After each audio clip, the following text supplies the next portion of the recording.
Hello दोस्तों, आप लोगों का स्वागत है आपके अपने यूट्यूब चैनल द स्टडी हावर में। आज हम पढ़ना प्रारंभ करते हैं आदि ऐतिहासिक काल के बारे में। आदि ऐतिहासिक काल, इस काल में मानव को लिपि का ज्ञान तो था, पर जो लिखा उसे हम पढ़ नहीं पाए, पढ़ा नहीं जा सकता, लेकिन लिखित साक्ष्य प्राप्त हुए हैं। आदि ऐतिहासिक काल में मानव को लिखने का ज्ञान तो था, पर जो लिखा वो पढ़ा नहीं जा सकता। इसका अध्ययन भी पुरातात्विक साक्ष्यों के आधार पर ही हम करते हैं। देखते हैं तो आदि ऐतिहासिक काल का जनक, आदि ऐतिहासिक काल का जनक सर जॉन मार्शल को कहते हैं। किसे कहते हैं? आदि ऐतिहासिक काल का जनक सर जॉन मार्शल को कहते हैं। इसी के अंतर्गत आदि ऐतिहासिक काल के अंतर्गत ही हम किसे रखते हैं? सिंधु सभ्यता को रखते हैं। किसे रखते हैं? आदि ऐतिहासिक काल के अंदर सिंधु सभ्यता को। सिंधु सभ्यता, इस सभ्यता का नाम सिंधु कैसे पड़ा?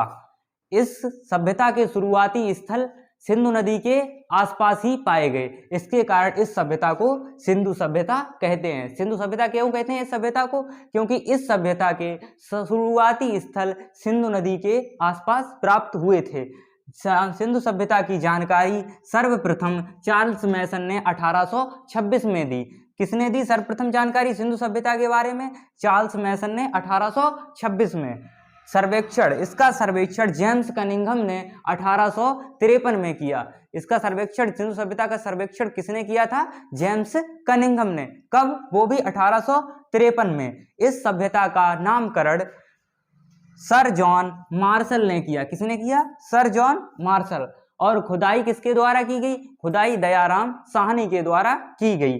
और यह सभ्यता सर्वप्रथम हड़प्पा नामक स्थान पर खोजी गई, जो कि 1921 में। हड़प्पा एक पाकिस्तान का स्थल है।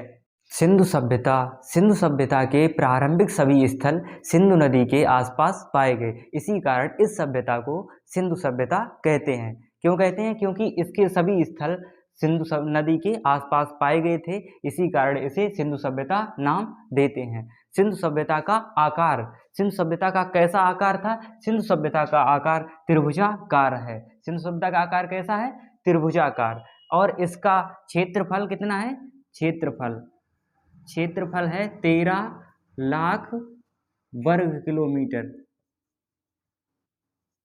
13 लाख वर्ग किलोमीटर सिंधु सभ्यता का क्षेत्रफल। ये यहाँ से इतना जो विस्तार दिखाया गया, ये कितना है? 13 लाख वर्ग किलोमीटर।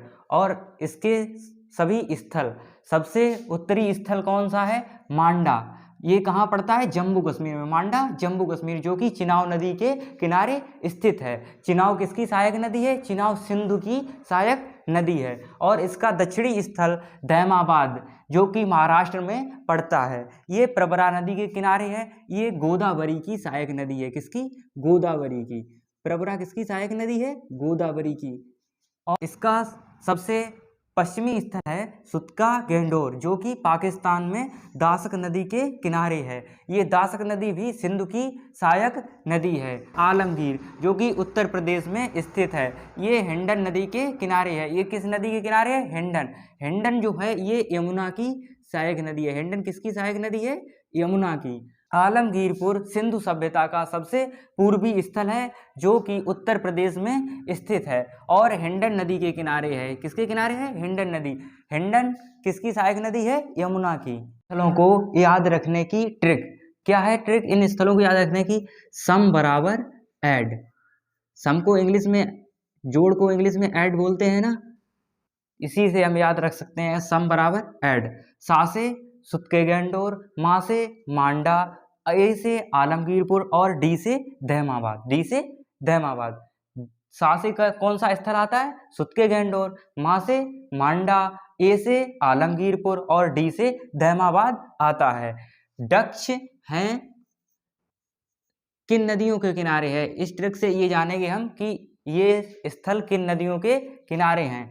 दक्ष हैं पर भारत में नहीं।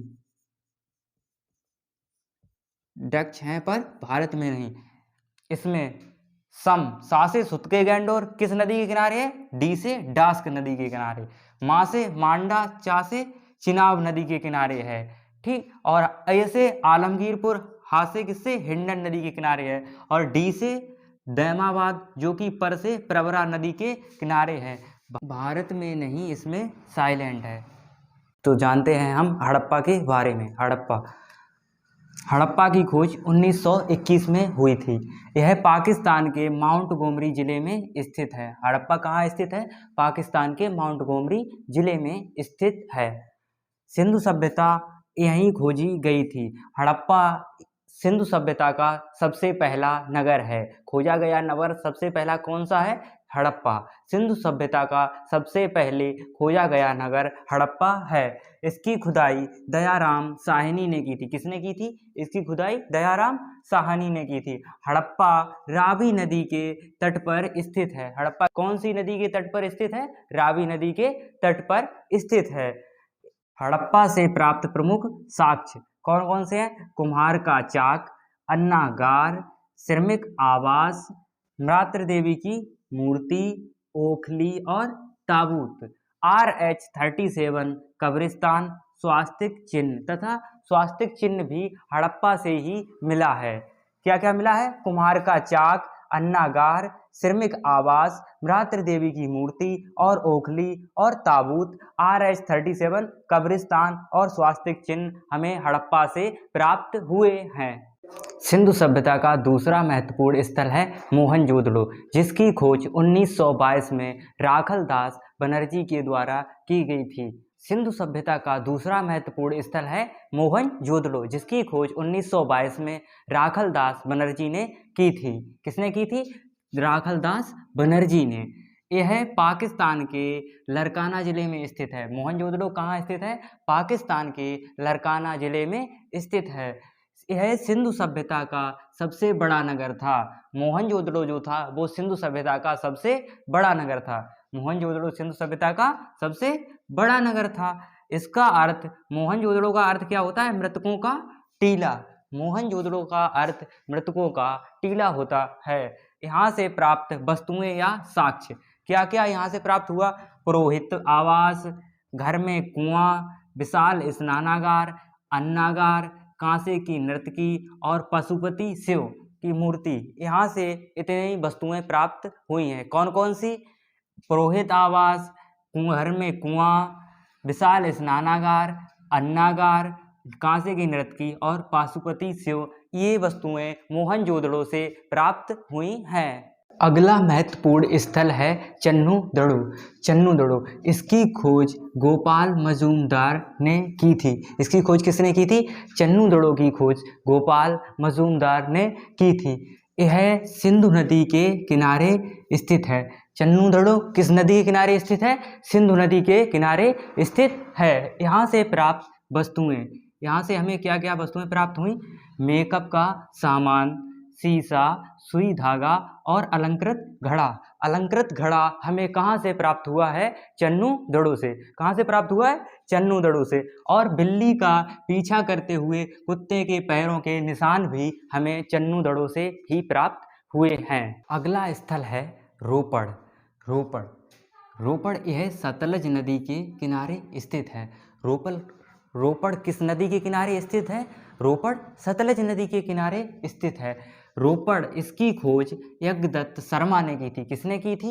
यज्ञदत्त शर्मा ने। रोपड़ की खोज किसने की थी? यज्ञदत्त शर्मा ने की थी। यहाँ पर मानव के साथ कुत्ते के दफनाने के साक्ष्य मिले हैं, जो कि नवपाषाण काल में हमें ऐसे ही साक्ष्य बुर्जहोम से प्राप्त हुए थे। ऐसे ही साक्ष्य हमें सिंधु सभ्यता में रोपड़ से मिले हैं, जो कि मानव के साथ कुत्ते के दफनाने के साक्ष्य हैं। अगला स्थल है धौलावीरा। यह गुजरात में स्थित है। धौलावीरा कहाँ स्थित है? धौलावीरा गुजरात में स्थित है। यह क्षेत्रफल की दृष्टि से सबसे बड़ा स्थल था। सबसे बड़ा स्थल क्षेत्रफल की दृष्टि से कौन था? धौलावीरा। और सबसे बड़ा नगर मोहनजोदड़ो। सबसे बड़ा नगर मोहनजोदड़ो और सबसे बड़ा स्थल धौलावीरा था। सुरकोटदा, यहाँ से घोड़े के अस्थिपंजर प्राप्त हुए हैं। घोड़े के अस्थिपंजर कहाँ से प्राप्त हुए? घोड़े के अस्थिपंजर सुरकोटदा से प्राप्त हुए हैं। अगला स्थल है लोथल, यह कहाँ पड़ता है? गुजरात में। लोथल कहाँ पड़ता है? गुजरात में। यह भोगवा नदी के किनारे स्थित है। लोथल किस नदी के तट पर स्थित है? भोगवा नदी के। यह एक बंदरगाह नगर था। यह एक लोथल एक बंदरगाह नगर था। यहाँ से युगल शव के प्रमाण मिले हैं, अर्थात सती प्रथा, अर्थात यहाँ से सती प्रथा का प्रमाण प्राप्त हुआ है। कहाँ से? लोथल से। लोथल में यहाँ से युगल शव के प्रमाण मिले हैं। अगला स्थल कौन सा है? कालीबंगा, जो कि राजस्थान में स्थित है और यह स्थल घग्गर नदी के किनारे स्थित है। राजस्थान का कालीबंगा स्थल घग्गर नदी के तट पर स्थित है। यहाँ से जोते हुए खेत के साक्ष्य, हल के साक्ष्य तथा यज्ञ के साक्ष्य और चूड़ी के साक्ष्य प्राप्त हुए हैं। कालीबंगा से यज्ञ के साक्ष्य, चूड़ी के साक्ष्य, हल के साक्ष्य और यज्ञ के साक्ष्य प्राप्त हुए हैं। सिंधु सभ्यता की विशेषताएं। सिंधु सभ्यता की प्रमुख विशेषताएं इस प्रकार हैं। यह एक नगरीकृत सभ्यता थी। सिंधु सभ्यता एक नगरीकृत सभ्यता थी। कैसी सभ्यता थी? सिंधु सभ्यता एक नगरीकृत सभ्यता थी। इस सभ्यता को कांस्य युगीन सभ्यता भी कहते हैं। सिंधु सभ्यता को कांस्य युगीन सभ्यता भी कहते हैं। सिंधु सभ्यता को क्या कहते हैं? कांस्य युगीन सभ्यता भी कहते हैं। इस सभ्यता से ही नगर नियोजन की शुरुआत हुई। नगर नियोजन की शुरुआत किस सभ्यता से हुई? हड़प्पा सभ्यता, सिंधु सभ्यता या कांस्य सभ्यता, कांस्य युगीन सभ्यता से ही नगर नियोजन की शुरुआत हुई है। घरों के दरवाजे सड़क की विपरीत दिशा में खुलते थे।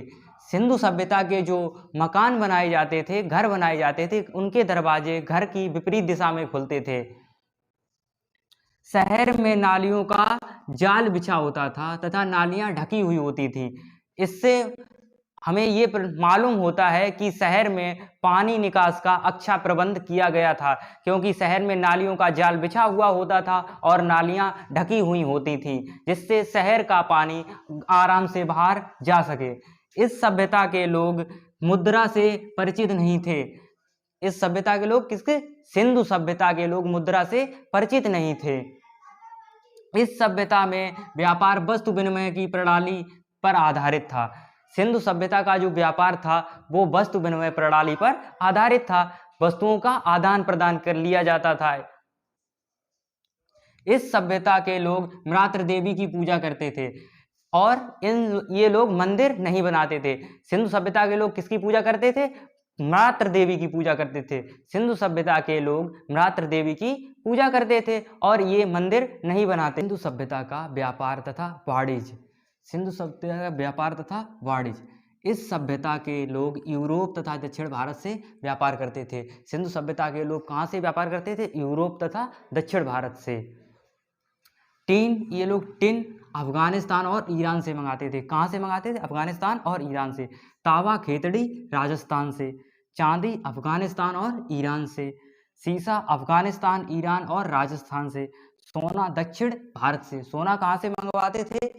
सिंधु सभ्यता के लोग सोना दक्षिण भारत से मंगवाते थे। टीन अफगानिस्तान और ईरान से। सीसा राजस्थान, अफगानिस्तान और ईरान से मंगवाते थे। इसी के साथ सिंधु सभ्यता का टॉपिक समाप्त होता है। आपको हमारा वीडियो अच्छा लगा हो तो इसे लाइक करें, चैनल को सब्सक्राइब करें और हमारे वीडियो को ज़्यादा से ज़्यादा शेयर करें।